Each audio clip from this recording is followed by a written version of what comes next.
Depuis que je m'intéresse au développement personnel, j'ai lu beaucoup de choses sur la gratitude. J'ai entendu plein de choses sur la gratitude. Et aujourd'hui, je la ressens. C'est différent. Au plus profond de moi-même. Merci pour tout ce que vous nous avez tous livré. On a passé une journée incroyable. Merci à Martin de rassembler toutes ces belles personnes qui ont à cœur de vouloir bâtir un monde meilleur.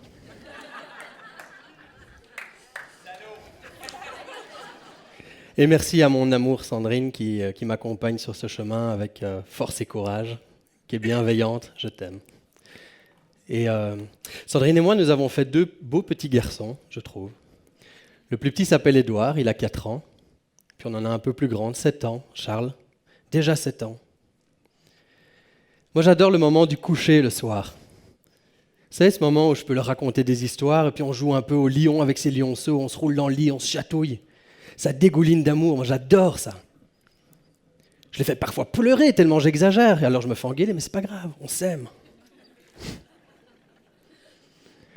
Et puis tous les soirs, au moment de fermer la porte et de leur dire bonne nuit, parce qu'il y a école demain, la même demande revient. Papa, tu laisses la lumière dans le couloir, hein, et la porte ouverte. Alors bon, je dois dire que je fais ça. Bon, on négocie un peu sur les paramètres, genre la distance de la porte, la puissance de la lumière dans le couloir. Mais je trouve ça un peu ridicule. Bon, on est juste à côté dans le salon, puis on est safe là. On est tranquille. Les enfants, calmez-vous. Et puis le petit garçon au fond de moi, le petit Nicolas, se souvient à quel point c'était important de voir cette bande de lumière. Qui parmi vous se rappelle de ce besoin, de cette peur du noir? Ouais. Qui parmi vous a encore peur du noir aujourd'hui, peut-être? Non. Mais non, parce qu'on apprend à maîtriser nos peurs. On apprend à les surpasser. J'avais peur du noir. J'avais peur de quoi? De l'abandon? Peur de ma propre imagination? La visualisation, en étant gamin, est nettement moins puissante. Elle nous fout la trouille.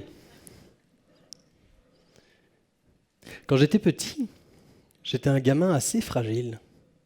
Très très sensible, assez mignon, mais tellement mignon que j'avais une petite tendance à me faire emmerder. Ouais. Ouais. Je me suis fait piquer plusieurs fois ma collation à la récré. J'avais pas l'écran, j'avais pas les crocs pour aller récupérer mon biscuit. J'étais un peu frêle. Moi j'étais le genre de petit garçon qui marche sur des murets de 40 cm en donnant la main à maman pour pas tomber. Mes parents m'avaient inscrit dans une équipe de basket, histoire que je me renforce un peu, quoi. Et puis ils ont vite compris que j'étais plus banquette que basket. C'était pas pour moi. Je sautais pas assez haut, j'avais pas le cran. Moi j'étais plutôt le petit garçon qui fait des colliers de fleurs dans le jardin pendant que les autres jouent au foot. Authentique. J'étais très doué, je faisais des très grands colliers de marguerites. Je faisais des potions magiques avec les roses de ma grand-mère. Je piquais les pétales, pas toutes sur la même rose, sinon elle le voyait. Et puis je les frottais sur un tamis. Je versais de l'eau par-dessus. Ah putain que ça sentait bon, c'était beau. J'avais des fioles avec toutes les couleurs. J'étais comme ça, un peu dans mon monde. Un peu fragile, sensible. J'ai envie de vous partager un moment que j'ai vécu vers 10-11 ans. Un moment qui a transformé ma vie. Vous m'accordez ça? Ouais. J'étais à Noirmoutier, une petite île magnifique en France, chez les parents d'un ami, mon meilleur ami à l'époque, s'appelait Jérémy. Il s'appelle toujours Jérémy. Un matin, ils m'ont confié une mission géniale, qui était d'aller acheter du pain. Et pour ça, ils m'ont confié la petite bourse de la maison, un petit porte-monnaie en cuir avec pas mal de monnaie dedans. J'étais fier. On me confiait une mission, je devenais un homme, quoi. J'ai pris mon vélo, j'ai été chercher le pain à la boulangerie, j'ai attaché mon vélo sur le petit parking à l'arrière. J'achète le pain, ça sent bon. Je sors et pour récupérer mon vélo, j'enlève le cadenas. Pendant que je mets le code sur le cadenas, un mec se rapproche de moi, un adulte, un peu louche. Il commence à me parler de la météo, le fait qu'il fait beau, etc. Il me met super mal à l'aise. Je sens qu'il y a un truc qui ne va pas. Et puis le mec me fait comprendre que j'ai plutôt intérêt à lui donner le petit porte-monnaie que j'ai dans la poche.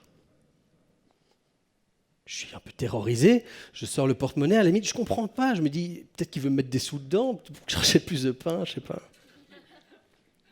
Et puis devant moi, il me regarde dans les yeux, il ouvre le petit porte-monnaie en cuir, il verse la monnaie dans sa poche, il verse la monnaie dans sa main, il met la monnaie dans sa poche. Il me rend le porte-monnaie avec un air froid. Il me regarde, je suis tout tremblant, puis il me dit, dégage. Je suis terrorisé. Je suis terrorisé, je prends mon vélo, je détale comme un fou, je me perds dans l'île. La maison était à 100 mètres, je me suis perdu, j'étais terrorisé. Ce jour-là, il s'est passé un truc pour moi. Quelque chose de l'ordre de plus jamais ça. Je suis devenu un autre petit garçon. Fini le mec qui fait des colliers de fleurs et des potions magiques, ça ne marche pas bien. Le monde n'a pas l'air aussi beau que prévu. Il y a comme un bug qui se présente. À ce moment-là, vous doutez que je n'ai pas la maturité de prendre ça comme un cadeau de la vie, en me disant, tiens, c'est intéressant. Je me suis fabriqué, à partir de ce moment-là, comme une forme de carapace. Mais comme je n'avais pas les muscles pour me faire une carapace physique, je me suis fait une carapace mentale, grâce à mon intelligence, grâce à ma communication. Je suis parvenu à me faire respecter. Je suis parvenu à me faire entendre par les adultes, par les enfants. J'ai commencé à prendre la parole en public, à vouloir tout le temps poser des questions. C'était plus fort que moi, ça devenait une pulsion. Il fallait que j'ose poser des questions et que je me fasse passer pour un adulte parmi les adultes. Je me suis formé cette carapace qui a fonctionné. C'est l'époque où j'ai réussi enfin à avoir un 0 en comportement à l'école, alors que j'étais premier de classe quasi dans toutes les matières. Mes profs n'en revenaient pas, mais qu'est-ce qu'il fout ? Il devient fou, il fait le malin tout le temps. Je devenais même parfois un peu méchant, voire arrogant. J'en reparle maintenant avec des anciens élèves qui me disent à quel point je pouvais être désagréable, hautain, alors que moi j'étais un petit garçon fragile. Vous comprenez ce que je veux dire ? Je me suis formé cette carapace et ça m'a permis de faire plein de belles choses. J'ai fait la fête de l'école en jouant de la musique devant une centaine de personnes. Je me cramais les doigts sur la guitare tellement j'étais stressé, mais je le faisais. J'étais dans le don, une forme de prise de pouvoir sur le monde. C'est l'époque où j'ai quitté la banquette du basket pour faire du hockey sur patin. Il m'est arrivé un truc fou, j'ai pris un coup de patin à la gorge, mais en Belgique c'est du patin à roulette, donc c'était pas hyper impressionnant.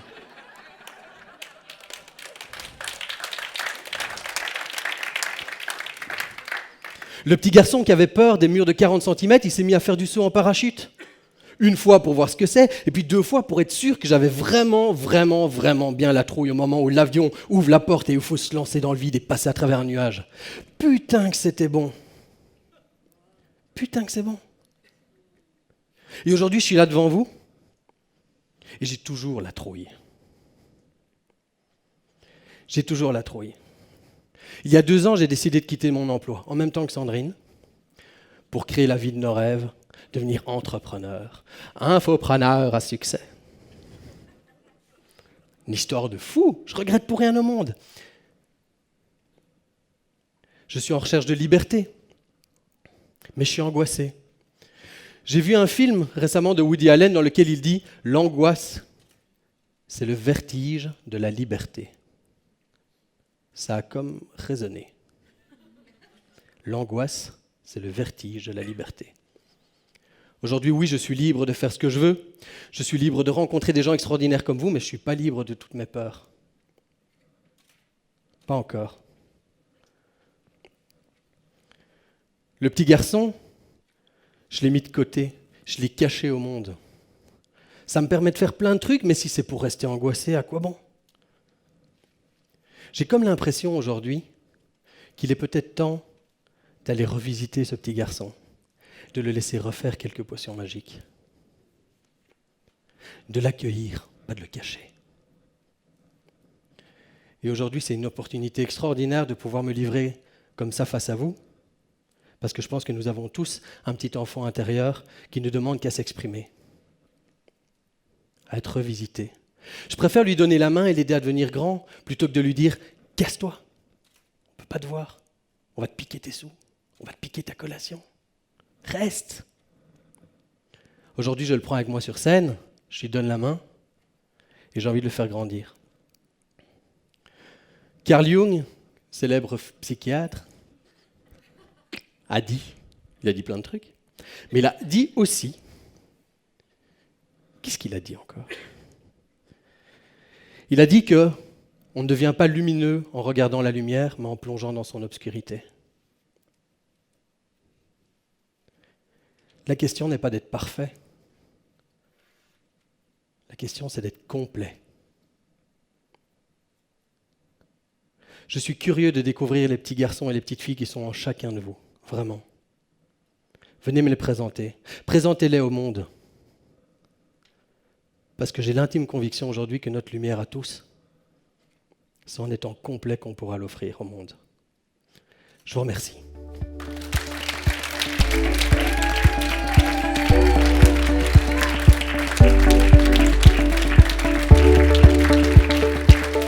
Nicolas Devic, mesdames, messieurs, Nicolas Devic.